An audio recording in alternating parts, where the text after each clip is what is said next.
The first thing he knew was the taste of tin and flowers. The tin was blood-dried at the back of his throat, an old coin under his tongue. The flowers were the cloy of something brewed, a sweetness that tried to wash heat and ache into forgetfulness but left its perfume everywhere. The room smelled of that sweetness, and of vinegar, and of old dust stirred from stone and tapestry.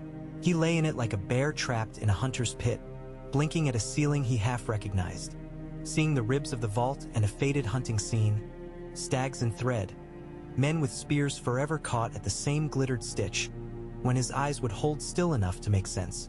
With the next breath there came pain, not a clean blade-thin line, but a heavy press and a throb. A tide that climbed and ebbed and would not be ordered by will or oath. He tested his limbs and found them there, anchor chains at wrists and ankles, uncooperative and hot. He tried to turn his head, and even that was work. The pillow rasped his cheek. A crack of light marked a seam in the curtains, gold paint peeled in edges, and the dust in that light went up in tiny columns as if some unseen hand sifted flour. There were voices. At first they had been part of a larger hum that might have been the city or his own blood. When he listened properly, they separated into threads. The closest belonged to a man he knew as he knew old iron. Eddard Stark's voice had always been winter water over stone, measured, cool through heat. Another voice creaked like a door that had been used too long and loved its own groan. Pycelle, then. A third voice swam behind them, a whisperer's damp note, a shape without edges. Robert shut his eyes and opened them again. The light was the same. He wanted water. When he swallowed, he tasted the tin again, and something else. The memory of wine, sweet as rot. The boar's breath in the thicket had been rank and hot, and the sound had come like a bellows. The remembered shock of tusk and the ripping pressure at his side came as if the bed had turned into underbrush and the canopy into leaves shivering around a sky that dawn could not make clean. He had roared then. He remembered that much. He had roared and swung and felt the hammer break bone.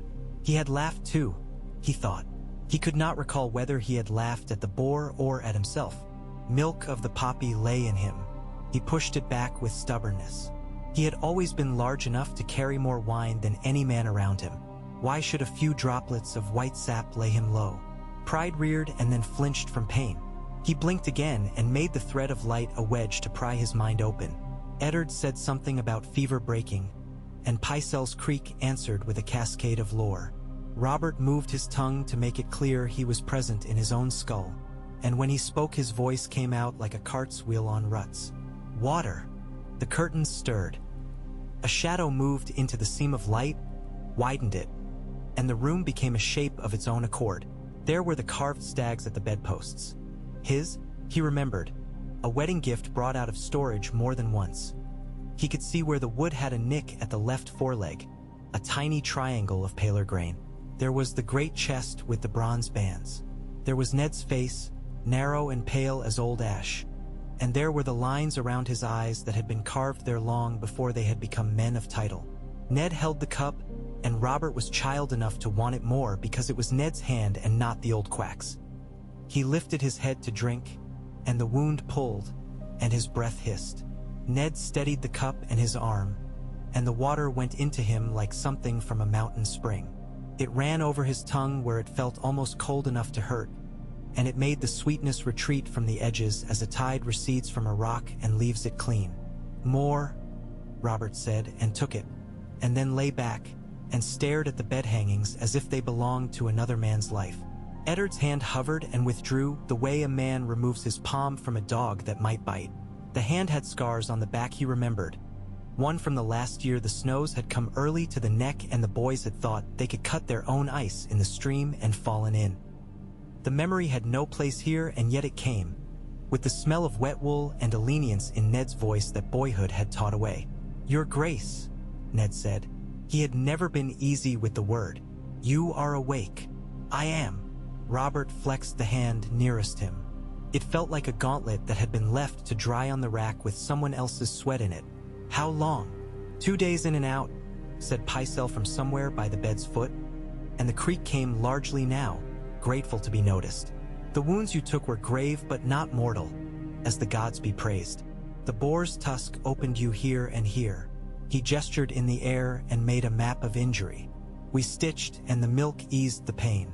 The fever, a little cough, as if to add weight to his own battle, rose, but the fever has taken advantage of other men in this city more lately than of you, your grace. The city's airs are foul. The breezes. Stifle your breezes, Robert said, without heat. The words felt like lifting an anvil in pieces. He looked at Ned instead. 2 days. He tried to count backwards and found the path littered with cups. Someone had been filling them. Someone with a smooth face and green eyes that would not meet his now. Ned, Robert said, and the name was heavy with weight he had never put there on purpose. The weight of a man who realized suddenly that the earth under him was not bedrock but a plank over a hole. Lancel poured me wine. Ned did not blink. He did. And you let him. A flicker there and gone like a speck in the eye. Robert remembered then that he had waved them all off, hunting laughter in his mouth, cock quality in his voice as he boasted he'd kill the pig and feast on it, and that he'd told the boy to bring the wineskin himself so that the taste would suit and some other nonsense. Words, words. He had always thought words cheap until they cost him. Lancel poured, Ned said again. Cersei bid him be attentive to you in all things. And he was attentive. The water was working its way down, anodding a thirst that had lived in him for half his life. It left, in its passing, a cleaner ache. Your wounds will reopen if you push yourself, Pycelle began, and Robert cut him off with a look. Being looked at had never been Pycelle's strength. What else did I miss? Robert said to Ned. No lies. I have heard too many of those that I paid for myself. Ned's face changed. It felt, in that moment, as if the window had been opened. The light did not alter, but the air moving against Robert's cheek made the hair stir. Ned had a book with him. Robert saw now, propped against the chair's arm, heavy and rubbed at the edges. It had a smell of old calfskin that reached him even through the poppy's residue. Ned lifted it, as if paying respect to a corpse. Your Grace, he said, and the words came as if he had made oath to himself to speak them, and had measured the syllables in advance and knew what they would do to his friend. It is not the boar that would have ended you. It is what you would not see. It is what I told you every hall whispered and every alley wagered on and every hedge knew and no one would say to your face because they loved you or feared you. I have proof, though I doubt you need it after you look at them. The seed is strong, Robert finished, and he laughed, and then pressed his hand to his side when it hurt to laugh. He had said those words his whole life, in jest and in bed and on battlefields. He had not thought they would come back with their own teeth. It is strong, he said again, softer, into the bedclothes. Ned opened the book. The pages looked like a winter field after harvest, stubble of script marching in disciplined rows. He had the patience for this that Robert did not and had never had. He lifted one of the silk markers, and the red of it made a small flare in the room's sober palette. He turned the book so that the king could see and pointed to a line with a finger very steady. Baratheon. Black of hair, brown of eye. Ned read, not like a maester but like a man reciting a thing too dully obvious to be argued with. Centuries of it, even when joined with fairer spouses. Always, there are exceptions, at times destined to prove themselves, but not 3 children in a row. Not all 3. He swallowed, all with hair like a lion's mane. Cersei's hair had always been the sun made flesh. That had been true even in the dark. Robert had loved it until he had learned to hate it, and yet could not help himself when the light touched it. He had thought once that God or gods had wounded him by putting him where the sun shone and giving him love only for its shadow. He had thought many things that had made him feel grand, and few that had made him feel small and therefore maybe more truthful. Now his thoughts were not grand. They were simple, and the simplest of them was that he had been fooled for years in a way a drunk is fooled by his own hand. Ned closed the book with a sound like a quiet judgment. I confronted her before your hunt, he said. I told her to take the children and flee, for Stannis already troubled at the truth and would make claim. I did it for your life, and because the city is a powder that will not need much spark. I misjudged. He looked down. I did not think you near death. I did not think that I could die of a boar, Robert said, and there was a smile in it despite everything. and despite the pain, and despite the humiliation that had begun not at his belt but in his bones. "I am the boar, Ned. I am the boar that gored himself." He lay still and listened to the city for a moment. The faint, distant thunder of hooves in a courtyard, a rumor of voices beyond doors, and let the picture come to him as if a boy had drawn it with too much ink. Cersei's mouth, beautiful and cruel, Jaime's solemn japes, the children walking in a line like ducks along a pond's edge, their hair made for summer. He had done none of the walking with them. He had not tried. He had told himself they were Lannisters and had a way of being so that made him tired. He had done none of the work, and something in him still felt robbed. As men who throw away gold sometimes complain, there is a thief in the room. "Joffrey struck a cat," he said then, absurdly. He remembered it. A boy's hand lifted in temper like a young lord's signet in lamplight. In the yard, big as a mastiff, the cat, with ears torn like old banners, and he struck it with a switch because it would not heal. The cat looked at him and did not move, and he turned red like he had swallowed a wasp. He shut his eyes. "I thought then he was Cersei's." Ned said nothing. His eyes had become the gray of a winter sky that promised no snow, only cold. Pycelle shifted, the robe's hem whispering against the floor in a way that made Robert want to grind his teeth. "This is not good for your grace. Your stitches." "Send him away," Robert said to Ned, without looking at the old man. He did not remember ever trusting Pycelle, but he had grown accustomed to him the way a man grows accustomed to a bad knee. Accustomed, until suddenly one day he wants to run again. "Go tend a poxed whore, old bird. Leave us." Pycelle sputtered, and then flowed out, the way molasses flows when Jared, slowly and without shape, his staff tapping a little rhythm on the stone. When the door clicked and the sound died, Robert felt the room gain space. "What do you want?" Ned asked quietly. "If you ask me to gather the city watch, their captains will ask which side their paymasters stand on. If you ask for Jaime Lannister, you will need a regiment to bring him from the White Sword Toe. If you ask for your wife," he did not finish his thought. He did not need to say that anger makes men stupid, and that Robert's anger, when it came, could make him strongest and most foolish at once. "I want a drink," Robert said, and then said, no, the habit was as strong as an iron nail pounded into a beam, but below it was something else, something that might have been shame or might have been a kind of late adult feeling. "Bring me Lancel. He will confess nothing," Ned said. "Not to something that would bring his head to a spike." "We needn't ask him to admit to being born," Robert said. "Bring him because I like the sound of his fear." He let the bitterness of those words sit in his mouth. "And send for my squire. If it is no longer that boy, send for any boy with a hand steady enough to cut bread. I will need another hand than yours to help me bring this hammer down and not crush my own feet." Ned rose. "I will send for Lancel. I will also send men I trust to stand at your doors. If Cersei hears you are awake and angry, she will not wait to see how you move." "Send them," Robert said, "but not too many. I do not want a brawl in my hallway like some tavern at Maidenpool." He closed his eyes again because the room shifted and he hated it. "Ned, did you tell Stannis?" "I sent a raven," Ned said. He stood, looking at his king and friend, his mouth set. "He will come, or he will write. And when he comes, he will bring the sort of law that does not bend. He is himself, Robert." Robert said, and could not keep the old affection out of the sound. "He is himself. A sour tree, fruitless, and yet you can lean your back on it and know it will not fall." Ned went, his step soundless as he was when he meant it to be. Robert lay and watched the seam of light. Outside, the day moved, and within the movement men aligned themselves like pieces on a Sivas board. The thought made him smile in an old sour way. He had always thrown the pieces when he tired of losing. The door opened again and a shadow spilled in with the light. The smell preceding it was the scented rot of citrus rind and expensive oils, and when it slid inside he knew it for Varys before he turned his head. The eunuch's silk whispered, and he bowed as if the bow were an art learned at a foreign court and this room were a stage.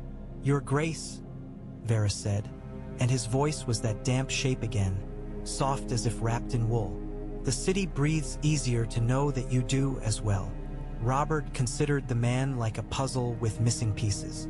"You should hope, Spider, that I do more than breathe," he said. "Else you will have to learn another man's footsteps and his moods and pains. That would make you tired." "I live to be tired for the realm," Varys said. His hands were folded, always folded, as if to keep them from making gestures of their own will. "Shall I bring you news like a basket of apples, your grace, and you may choose which you will bite?" "Bring me Lancel," Robert said. Varys's eyes, pale and moist, did not move. "As the hand pleases," he murmured, and accepted the credit or the blame without complaint. "And after I see the boy I will see the queen," Robert added. The words sounded like a man laying his own head on a block and inviting someone else to lift the axe. There was a curious calm in that, perhaps because rage had been too large to swallow whole. He was picking it apart in small bites. "I will tell her grace you desire her," Varys said, not smiling. "She will be flattered." "Do not tell her anything," Robert said. "Let her think me asleep under your poppy, and you a nurse peering at my drool. Let her think what she usually thinks." He turned his eyes to the window and the light. "You always know more than you should, Varys. Did you know about this?" He did not name it, because the word between them would make it sound like a thing in the room, with weight and scent. Better it be missed for a moment more. Varys lowered his head in a movement that read like pity. "I suspected what many suspected," he said. "It was not a secret kept for your ears alone. But secrets prefer to be shared in corners, not in day. I did not bring it to you because I believed you would not have me as the messenger. And a message shot at and made bloody at the country center can cause a greater wound." Robert laughed softly again, and again breathed for the pain. "You speak of wounds as if they were letters penned by your own hand. A wound writes itself, your grace, and the city reads it," Varys said. "You may yet change the ink." "Get out," Robert said, without heat now. He had not the strength for hatred and wanted to save what he had for its proper target. "Send me the boy, then shut my door." He waited with the patience he had taught himself on campaign. The patience of a soldier who knows that before the charge there is the long watch. He had not used that muscle much in peacetime. In tournaments there was pageantry and then a trumpet and then speed. And the aftermath was wine and ovations and a wench under a pennon. He had thought, years ago, that he could make a life like that as king and the rest would do the slow work around him, the merchants and counters and the dull men. He had been wrong. The realm had become the dull man and he the drunk who called for a song and the song the country wept to hear. The door opened at last, somewhere between minutes that had made themselves into an hour. Lancel came the way boys come to a master's chamber when they have knocked a torch from its sconce and set a tapestry smoldering. His face was as smooth as tallow and glowed with a health that hurt to look at. He had not grown whiskers that needed shaving every day, and he stood too straight in the desire to look like a man and not a frightened child. He had a Lannister's coloring without the confidence that made it handsome. "Your Grace," he said, and the pitch of him wobbled and then tried to steady. Robert looked at him for a time that made the boy's breath change. "Come nearer," he said, and the boy came, and the smell of stale wine came with him like an accusation. "Pour-moi un cup." Lancel flinched. His eyes did a small, ridiculous thing, darting to either side as if wine might be hiding behind the bedpost. There was only the water upon the table, in a flagon sweating a little from the chill of the room, and a cup that had been wiped and set where Ned had left it. "It seems, Your Grace," the boy said, licking his upper lip, "that the maester—" "Pour me a cup," Robert said again. He let the words be flat. Lancel poured, his hands not trembling, and yet somehow the water in the cup trembled. He stepped closer with it, and Robert did not reach for it. He let the boy stand there, arm out, as if it had become a test of endurance. When Lancel's shoulder began to protest, he put the cup down on the table again with care that belonged in a sept. "You poured at the hunt," Robert said. "You saw me drink. You saw me call for more." He turned his head to the boy as if lazily, as if the look were not a small effort. "Who told you to give me more than I needed?" Lancel shook his head, and for a stupid heartbeat the lie lived in the air like a moth. He could not make it fly. He swallowed, and his throat bobbed like an apple in water. "Her Grace," he said. The words came as if he had stepped on something hot and could not help the sound. "She told me to be attentive, to keep your grace in good heart, to replenish your cups so you might not be, so that your courage." "Courage?" Robert said, and smiled, and let it rest on his mouth until it hung there like a dead thing. "My courage. Her concern overwhelms me." The boy gathered himself, perhaps to protests about respect for the queen. The protests died without birth.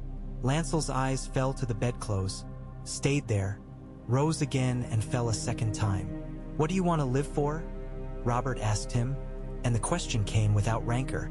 "Do you want to live to tell your aunt you saved the king by letting him drink himself past the bore? Or to tell yourself you were an obedient boy?" "I want to live," Lancel said, honest as a kicked dog. It was not a noble answer, but it was true, and for a moment Robert found a kind of charity in him, a dulled version of what he had felt at the worst of battles when he spared a man because killing him would feel like pissing in a shrine. "Good," Robert said. "Then you will live if you hold your tongue, and if you fetch me what I ask. You will not pour me wine for a month.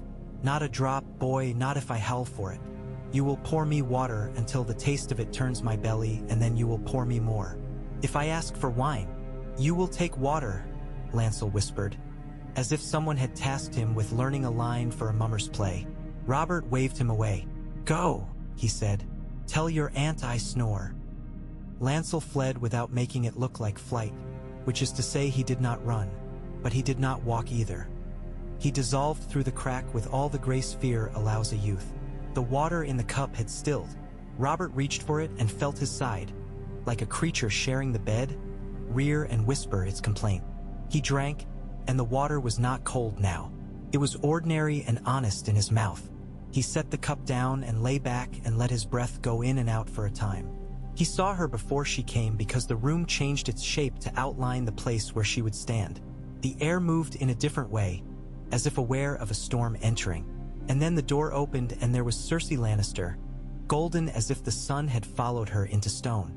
She wore green that picked out the leaf color in her eyes and set off her hair, and her sleeves were cut to show like suggestions of nakedness without any, and her mouth was a bowstring pulled and set. She had always known how to use her mouth as men use blades. Her hands were empty. She did not incline her head. She looked at him like a queen looks at a man she could have loved if he had been another man. "You have given everyone a fright," she said. "The tale grows in the telling. Some say you strangled the boar with your hands. Some say the boar wore a lion's face." "I would not know," Robert said. He did not watch her move. He watched the way her shadow lay. It went long because the hour was past noon and the light angled low from the west. He had once known the hours by light because of marching and battle. With a dringer's life, the day had been reduced to cups. She came as near as she dared to where he could reach and sat at the bedside, on the edge of a bench carved so deep it might as well have been a slice of forest turned into furniture. "You look pale," she said. "I feared you would die." "You feared what would happen if I died," Robert said. "Do not spend your pity on me. Keep it for the cats in the yard." He had never been good at the dance with her. He had always come to it angry or drunk, and she had always been sober, her mind a tight braid. Her eyes moved to the table. There was only the water there. She marked it as a huntsman marks a broken twig on a trail. "I brought you wine," she said, and nodded, "and a maid." "Where had the little mouse come from?" Stepped forward with a flagon that had been hidden by the door at the entry. The maid poured into a small cup, and Cersei took it and held it and did not yet offer it. "I will not drink," Robert said, to her and to himself. "You have never excelled at not," Cersei said lightly. She turned the cup in her fingers. "There are things we should say. Perhaps we should say them like civilized people and not like Stormlanders in a tavern. Perhaps we should pretend a little while longer." She leaned, and the cup came toward him, and he smelled it and found it good. He turned his head, and the cup moved away again like a tide that had not quite rolled in. He wanted her to deny. He wanted her to lie well and high, Jh with dignity, so that he could rage at her stupidity, or her gall, or the insult to the intelligence of everyone present. It would be clean then in a way. He had not expected there to be nothing for his teeth to close on. "You never looked at them," Cersei said after a small time. She did not look at him. She watched the flicker of candlelight caught in the wine. "You looked at them as if they were a line of expenses on a ledger. Joffrey's rage was an embarrassment to you, Myrcella's sweetness a waste, Tommen's softness a thing to be scorned like stale bread. You thought of them as Lannisters and therefore not yours. I will not forgive you for that. And if you were the sort of man I could respect, you might not forgive yourself." It surprised him because it hurt in a place he had not armored. He had always made a weapon of his own contempt. If he held himself beneath it, then nothing another said could sting. She had found where the skin had not been hardened. He said, "Whose are they?" Cersei turned her head then, and the light on her hair made a halo and the fact of it. The ridiculous holiness of the resemblance to any painted saint made him more certain that no saint would claim her. "Mine," she said, and then, after a heartbeat, "Ours." He knew, because he was not a stupid man when he was sober, what that meant without names. When the word landed and the thought formed around it, he felt, for a strange instant, relief. Relief that he would not have to pretend anymore that his seed had been wasted. Relief that he had been right about something all along, even if it was a thing he had tried not to think about. "You could have had anything," he said. He wanted to tell her about the girl he had never had, the snow and the blue rose and the memory that would not die. But he would not give her that gift, would not let her see that any part of him had been tender beyond her reach. "You could have had any man in this city, even honorable ones. You chose your brother." Her face did not alter. "It is the only thing I ever chose," she said. "Everything else was chosen for me. The man with the hammer who killed a prince and took a crown. My father's calculations. The bed I lay in. The children I would bear. If I carved a small space in which to be someone I had not been told to be, I will not be shamed for it by you." He had no language to answer this, and so he returned to the language he knew. "You betrayed me." "I did not betray you," Cersei said. "I ignored you. Betrayal implies a promise. You," she smiled, and the smile was a weapon. "You promised a dream to a corpse. You married a story you had written about a girl who died. You never married me." The words slid in. They found old wounds, some of which he had given himself, and salted them. He had not known he could be so hurt in a room where he had expected to be angry, and the surprise of it made his voice slow. "Do you understand?" he asked. "What will happen?" "Yes," she said. "I understand better than you do. You will flail and demand, and then you will sober because men like Eddard Stark will tie your hands and say it is for your own good. And then my father will arrive with an army that could feed the city 1 week and starve it the next. And the lion and the stag will gnaw the realm between them, and the fish in the river will grow fat on dead men." Or, she held the cup out again and then withdrew it, and he could smell the wine rise and fall with the movement like breath. "Or we will pretend. The truth will become something only said at whisper level in 2 bright rooms. Your brother will go back to his rock. My brother will stand where he stands and look over his sword like a priest over an altar, and our children will." "Our," he echoed as if trying the taste. He did not look at her when he said, "Joffrey strikes cats." "He is cruel," Cersei said. "Your cruelty is indifference. His is attention." He closed his eyes because the light was suddenly too much. "I wanted to love him if he were yours," he said, and felt the sentence stumble in the making, and corrected himself, because even wounded he had pride. "Even if he were not mine." Cersei stood. "Your wanting has always been a tavern. Loud. It leaves sawdust and spilled drink for others to clean." She put the cup down as if she had grown tired of carrying it for any reason but to exhibit her own control. "I do not expect you to forgive. I did not come to beg. I came to see whether I needed to run." She tilted her chin. "Well, do I?" He opened his eyes. "If you run, you will make war." The word came clean. "If you stay, you will make war of another kind. I have not decided which war I prefer yet." "Decide quickly," she said, and turned, and went with the surety of a woman who never looked back to see whether the room loved or hated her in her going. When she had gone, the chamber gained color, as if her presence had taken all but one hue from it and her absence had allowed the rest to flow from the corners. Robert looked at the cup. He did not lift it. He felt the pain and let it define a small circle around him in which he was forced to live. Where previously his circle had been so large he had filled it with noise. He slept and woke and slept again. Time had texture now. The milk of the poppy came in small amounts because he had commanded it so, even to himself. In the liminal space where the drug thinned and did not yet drain away, he remembered a time when he had woken on cold stone under the sky and the frost had formed on his beard.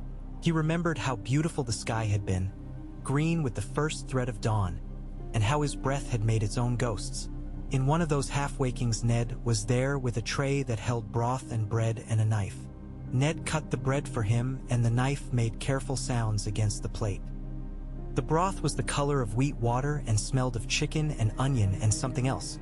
It tasted of sustenance rather and delight, and that was right. She admitted it, Robert said around a spoonful, as if confessing a preference for lemon over apple cakes. Ned's mouth made a small line. She has bone, he said. She was made by Tywin Lannister. Those made by him do not break in the way we were taught to recognize. I do not know how to fight a war where I am not permitted to break things with my hands, Robert said. I have men who are good at the soft war. I have you, and that snake from Gulltown, and that living tallow candle with the warm voice, and the crows in the cage. But when I am tempted to respect you, all I remember that I like breaking things. It is an ugly truth, and it is mine. Ned said, You can do one clean thing. Name it, Robert said, wary. You can send for Stannis, Ned said. And you can say to him, as king and as brother, that the law is the law and that if he makes a claim, he must make it without burning the city to the ground to light it. He will try to do it the hard way. That is his nature. He will tell himself the hard way is the only way. Tell him the hard way is not always the right way. He may hear you where he would not hear me. Robert thought of Stannis's mouth, thin and set, and of the way his eyes fixed on the horizon as if it had wronged him. He thought of their childhood in a house where waves had battered stone until it sang with the sea's voice, and of Stannis as a boy, arrow straight even then, always watching, always wanting not praise but exactitude. He will want me to kill a child, Robert said plainly. To prove a point. Ned did not flinch because he had expected it. If it comes to that, no point is worth proving. Robert felt something in him, something that had been rattling loose for years, settle. He could not have named it. It was not repentance. It was not resolve bright as a tournament favor. It was heavier and quieter. Bring me parchment, he said, and a pen. I will write him. Ned smiled in a way that did not reach his eyes, but that unclenched something in Robert's chest nonetheless. I have them, he said, and Robert saw that the tray he had brought also held a bundle wrapped in cloth, a bottle of ink, and the smell of it sharp, almost comforting, like iron and vinegar. Ned set them out as a mother sets out a child's tools and then withdrew until he was in the room, but not upon Robert. Like a good hound giving a man his space and yet watching the door. Writing had never been Robert's joy. He held the pen like a weapon badly suited to his hand and struggled with the posture of it, with the angle of his wrist that made the wound tug, with the odd way proper cursive demanded he be careful. He found, after a few lines, that his scrawl had become legible. Perhaps the pain forced majesty on him. Stannis? He wrote, and paused, and then crossed it out and wrote brother. He spoke plain, that he lived, that a boar had tried and failed, that the city's heart beat dangerously, that the rumors had proved true, that the children born in his house bore lions in their bones and not stags. He did not dress it in insults. He did not beg. He wrote, as Ned had counseled, that law was the spine of the realm and that without it the body could not stand, but that men could tear a back from a body in the name of straightness and leave a dead thing. He wrote that he asked Stannis to come to the city and to come with counsel and with patience, two virtues he had not thought to solicit from that quarter. He wrote, finally, not as king but as the older boy who had once thrown his cloak around Stannis' shoulders when the wind had cut him like a knife, that he was sorry for what he had not seen and that if Stannis had stood as king he might have done better, but that he, Robert, had the crown and must see how to wear it now that it did not gleam to his eye. He signed it with his name, which had always been broad where others made theirs narrow, and the letters looked to him like a man standing stubbornly with legs apart. Ned took the letter and sealed it, the red wax blooming and then freezing. He impressed it with the stag. The seal left the stag's eye smooth and blank, and he thought of that and shook the thought off. Ned called a boy with hair like straw and sent him to the rookery. In the afternoon, the light changed again. The crack drew a different angle across the floor. Robert had sent away Pycelle's draft twice and then taken a half dose because his body had begun to mutiny and his mind was too tired to command it without aid. He drifted in and out. In the drifting, he saw his father's face, sun-punched and stern, and his mother's hands tying a band around his own forearm that had been cut by misadventure with a puppy's sharp tooth. He saw Renly as a child, fat-cheeked under a head of black hair, and remembered that he had once delighted in him rather than resented him his easy simpers. He saw Rhaegar Targaryen's braid turn dark with blood, and he did not feel triumph. He had worked his vengeance and built a throne of its bones. He had not known what to do with the chair. When he woke with clarity again, it was to find a small boy at the foot of his bed, not Lancel but smaller, and with the quick, smart eyes of the city. He wore a livery that did not belong to the household but to no house at all. He wore the city itself, a kind of tide about him. He looked at Robert frankly and then remembered to be afraid, and remembered to bow. "Myrcella asks if your grace wants a lute played," the boy said. "Rehearsed." He swallowed and added, "She will play if you wish. She is not very good. She said to say that. She says she is learning. She knows 2 songs whole and 3 half." Robert felt something twist in him again. Not a wound and not entirely tenderness. He had not heard his daughter sing. He had not known whether she sang. He had seen her across rooms like one sees a fine horse. "Tell her," he said, and found his voice smaller and patient with high like a nurse's, that I would hear her later. Not today. Tell her to keep her fingers from getting sore. Tell her I have need of quiet." The boy nodded gravely, like a small old man, and went as he had come. Robert watched the space he had filled and then, as if drawn by the boy's mention, pictured Myrcella's hands poised over strings, her mouth counting time, her earnest finding of each note. He had laughed at bards all his grown years. He found he could not laugh now. Ned returned before evening with 2 men and careful eyes. The 2 men stood at either side of the door and looked like stone, and their faces meant they would be stone in any weather. "Jaime did not answer my summons," Ned said. "He spoke softly. He sent word that the King's Guard owes fealty to the crown and will wait upon the king when the king walks to them, not at the reverse. He is not wrong in his reading of the letter of his vows. The funny thing," Robert said, "is that I want to hit him not with a hammer but with a fish." He let the silly thought sit there and Ned did not smile. "Send him word that if he does not come to me, I will come to him, and that he can decide which looks better." "He will bait you," Ned said. "He will prefer a hallway where he knows the stones and a staircase where he knows the last uneven step." "I know the last uneven step of every place I have walked drunk," Robert said. "But you are right. I will not go to him. He wants me to move where he can cut me down with that sword he pretends is law. Make him stand in my room, where he will have to pretend he sees a king instead of a huntsman with a pursed gut." Ned inclined his head. "I have also sent word to the watch commander," he said. "He is malleable. Littlefinger assures me he can be made to see daylight wherever he is told daylight is." "Do not bargain with him in my name," Robert said. "If you must, bargain in your own and then wash yourself. I will not have the smell of his counting house on my clothes when I go to the September." "You are going to the Sept," Ned said, and it was not a question.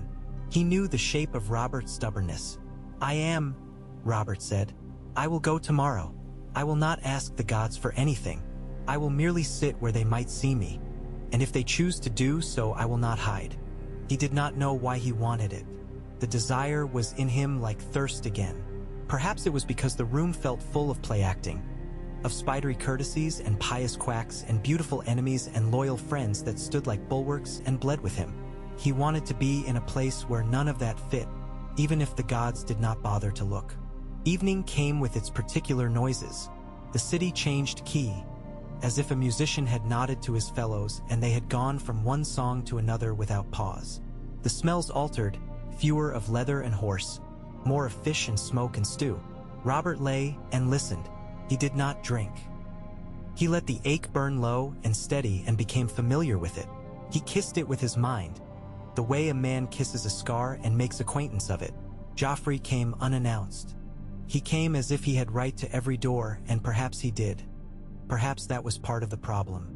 He brought with him the sharp, clean smell of a boy just washed and perfumed for supper, and the set of his mouth that said supper would not please him no matter what it was. He stood at the threshold and looked down his nose, though the nose had not yet earned the right. "Mother says you killed a boar," he said, and there was an implied criticism, that the boar had been slow or small or drunk. "I did," Robert said. "It killed me a little too. We are even." Joffrey looked at the cup on the table and the flagon the maid had set. He reached for the cup and then thought better and put his hands behind his back like a prince in a painting. "Grandfather will come," he said with a child's certainty. "He will bring knights and gold and order. He will make the city right. He will not let anyone say foolish things about lineage."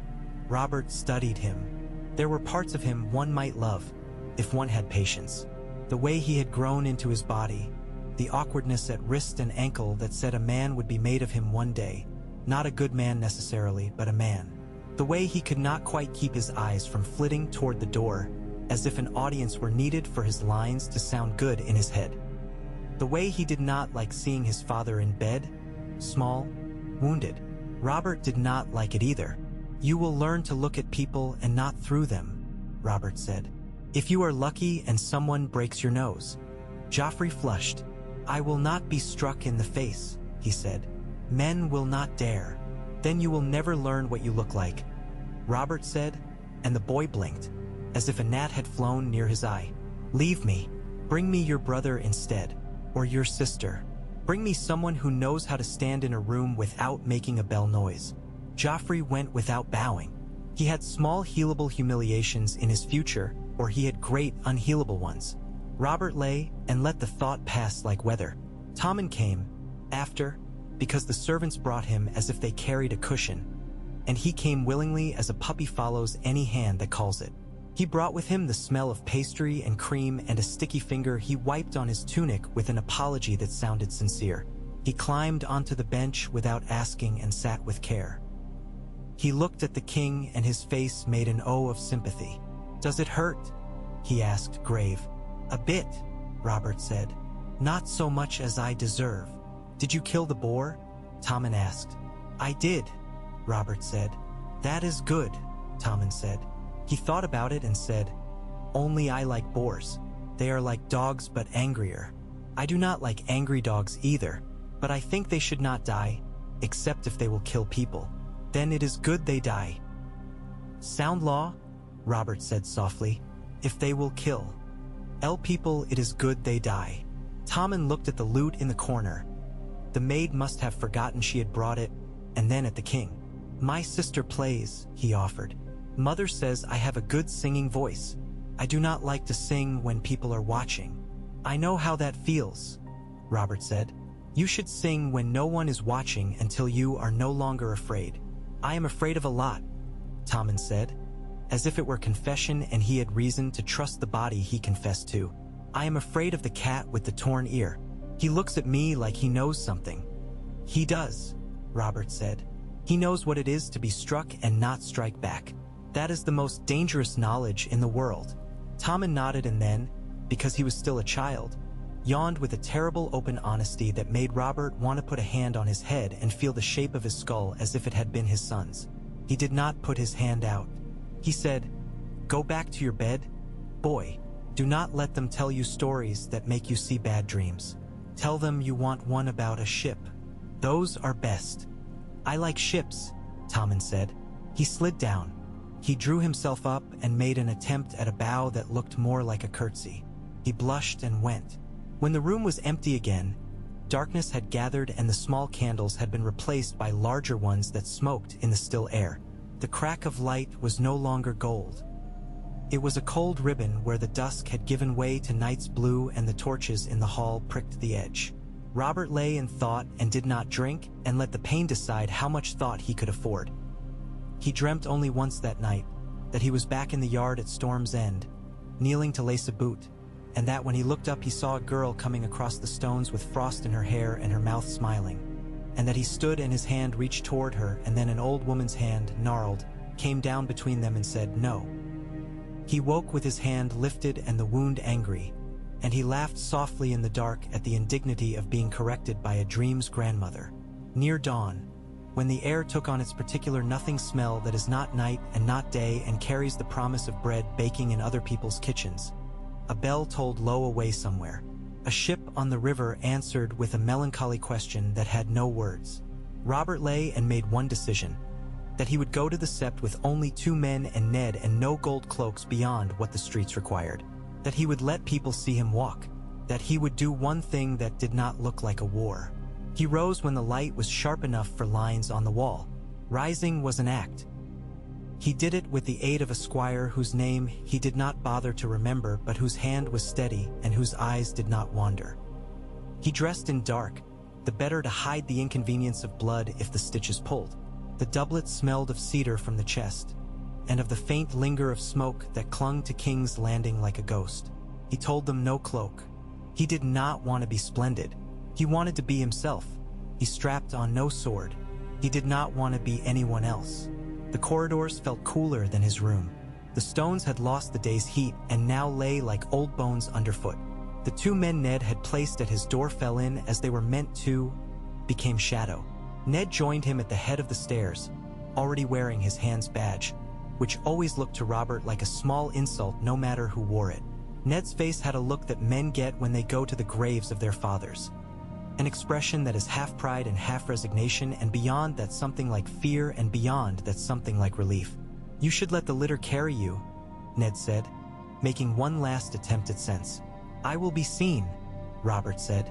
"I will be a man walking." They went through the palace in the hour when servants own the halls. Heads bent. Voices went quiet and eyes widened and then tried not to. Robert caught scents that belonged to the living city and not to this place. Flatbread, lamp oil, wool. They came to the gate where the first breath of outside wind came to wash them. It smelled of the river and of the sea, and if he closed his eyes it smelled like boyhood again, and it made him hate and love this city in one motion. They walked. Gold cloaks appeared and disappeared like dull fish in a shallow stream. Their captain a man with more stomach than the law would require but a hard eye. The commons took notice the way a pond takes notice of a stone. The ripples began near and then widened and then went until they met the banks. "Your Grace?" people called, and some called King, and some called nothing but stared, and one woman made the sign of the mother and one man spat because that was his nature and was pulled aside by another who did not wish to be beaten for it. Robert kept his eyes forward and let the city be itself and felt in his bones what a kingdom was. Not banners and sigils, not swords, but the 1,000 things one had to pass without stooping to pick them up, because if you stooped you would never rise again. At the steps of the great September the light came full, washing the white marble that had been brought at such expense from somewhere far that had lost a piece of itself to this place. The steps were long. Each step made him aware of his body as he had not been since his youth, where every rise was an exercise and every breath was something he watched rather than something that happened to him. He climbed.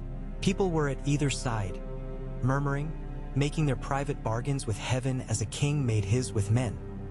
He felt the prickle of eyes. He did not look at any face. Within, the air had a different pressure. It felt the way the air feels before a storm. The smell of beeswax and of old stone made damp by thousands of supplicating breaths broke over him. He found he was, unexpectedly, glad it was beautiful. Had if men were going to lie to themselves, they did it in a place where the lie had color and craft. He went to the bench halfway along the nave, did not kneel. His body would not do it. He would not pretend, and sat. Ned stood behind his shoulder like a tree. The 2 men flanked the aisle and made themselves as nothing as their profession required. The light through the crystal windows made 1,000 tiny fires on the floor, and he watched them. He did not speak aloud. He had nothing to say that did not sound childish to his own ear. He thought instead, and perhaps the gods here thought as plainly as they here whisper. He thought, I have been given something to do beyond dying. He thought, I will try to do one thing clean. He thought, let my hand be steady when it needs to be and wayward when it should be, and if I must err, let me err on the side of mercy where before I would have erred on the side of pride. A woman came and sat at the other end of the bench and cried without sound and wiped her eyes with the edge of her sleeve and left. Robert did not turn his head. He knew grief when it walked by him. He had made enough of it that he felt obligated not to stare as it went about its business. The high septon came, his bells muffled. His flesh like bread left too long to rise and then baked under a cautious sun. He bobbed his head as if it were part of a dance learned in boyhood and said words of courtesy that had no place in this air, and then backward waddled away. Robert let him. He had no quarrel with men who made their way in such offices by being men other men could pity. He had not pities to spare now. When he rose to go, his side ached but did not bleed. That felt like a benediction. He walked again into the city, and the city made the same murmurs and the same small elbow motions, and he climbed into his own palace, and its doors closed like a mouth shutting over words. He went back to his bed not because he was king and sick, but because he knew he needed strength more than he needed to be seen a second time. In the afternoon, Jaime came.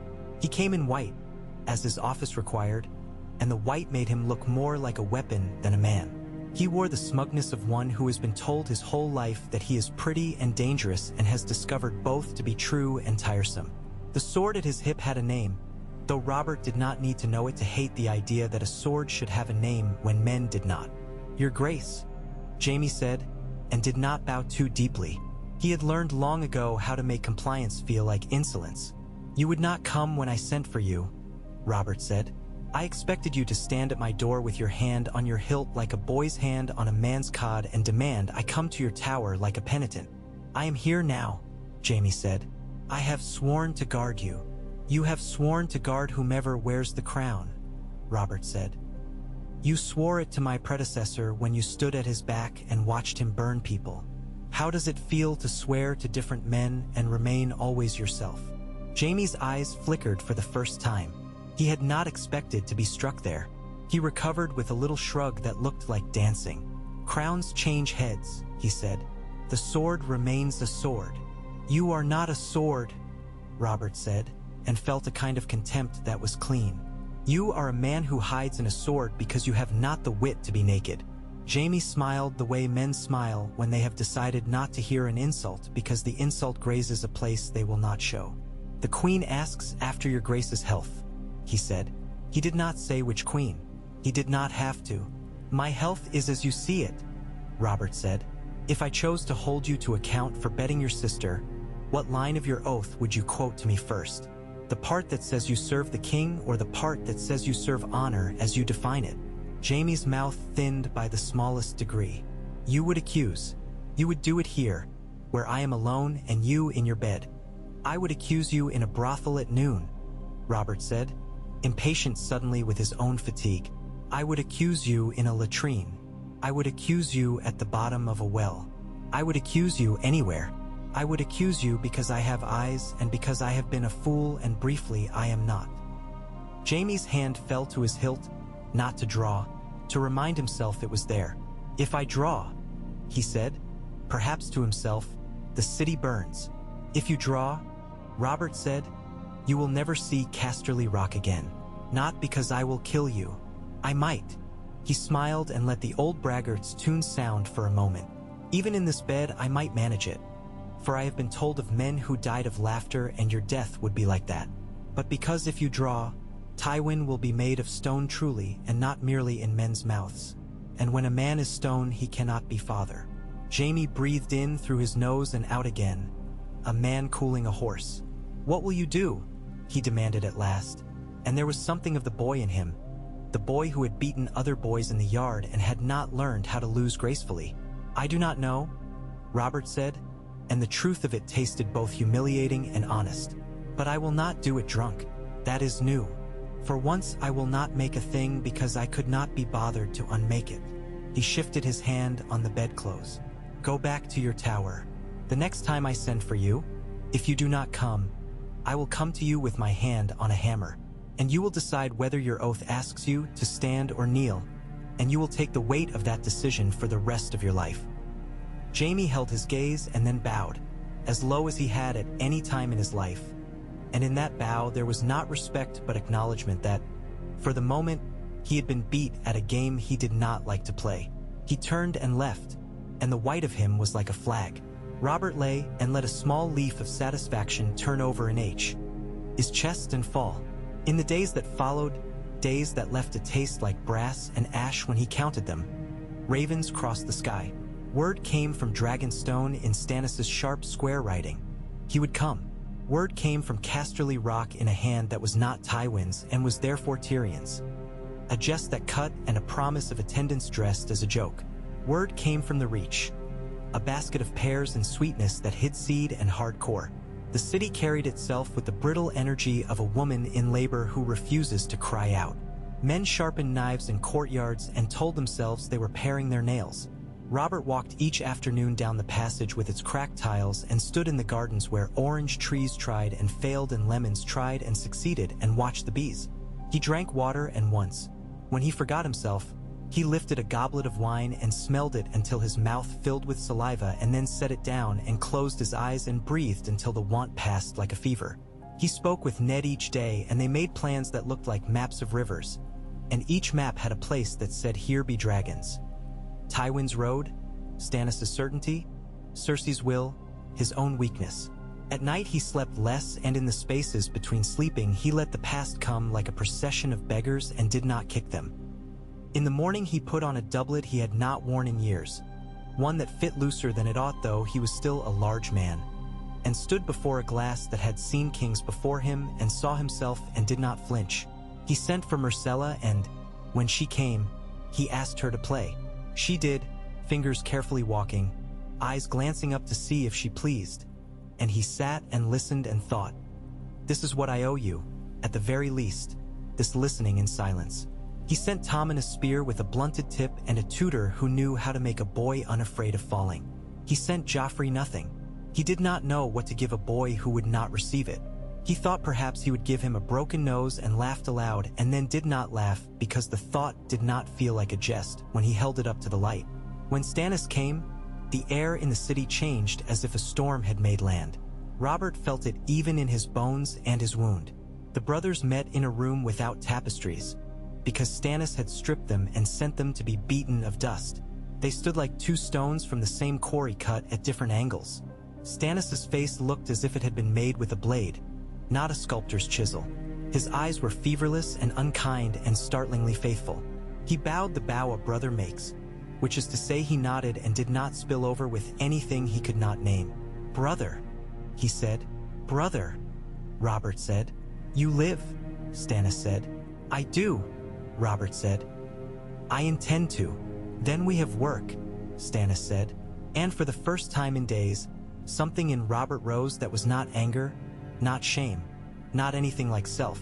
It was the old thing, the one he had known when he had been young and the world had been a problem to be solved with a hammer. The thing that felt like the first frost, keen and honest. It was purpose.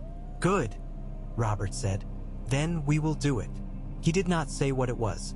Not because he did not know, but because he knew too many words for it. He did not say the names that lay between them like smooth stones in a riverbed, ready to be lifted. Cersei, Jaime, Joffrey. He did not say the words that might make more sense tired with use. Justice, mercy, law, love. He would go slow. He would make a road where there had been none. He would fail often, and he would try not to lie to himself about it. He would face the truth about his queen and the truth about himself, and the first would be the easier. He sat in the chair that would not grow more comfortable by being sat in and watched the light change across the floor and listened to men argue and plan, and for once in a long time did not feel the itch in his hands for a cup. Outside, the city breathed and fretted and told itself stories. Inside, the king stayed alive and looked at things he had not looked at, not because they were pleasant, but because they were his. And the days stretched, each like a thread drawn through the cloth, pulled slow so that the weave would hold.